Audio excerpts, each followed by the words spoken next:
আমাদের চর হাজীগঞ্জ বাজার থেকে চর সালেপুর সার্ভিস খেয়াঘাট যাত্রী বোঝাই নৌকাটি চলে আসলেন।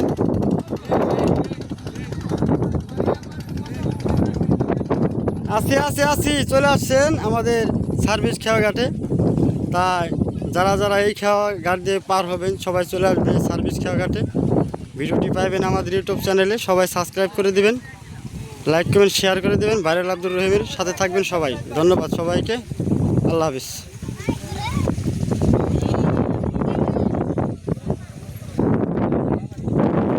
ফরিদপুর বলতেই সৌন্দর্য, ফরিদপুর শহরের সব দৃশ্যই সৌন্দর্য, ভরপুর সৌন্দর্য ফরিদপুর শহর। ইতিমধ্যে আমাদের বাইকনা পান্নু মোটর সাইকেল নিয়ে চলে যাচ্ছেন খেয়ালকার ঘাটের উদ্দেশ্যে। যাত্রী ধরবে সে, অবশ্যই যাত্রী আছে, নৌকা বোঝাই, কোনো সমস্যা হবে না।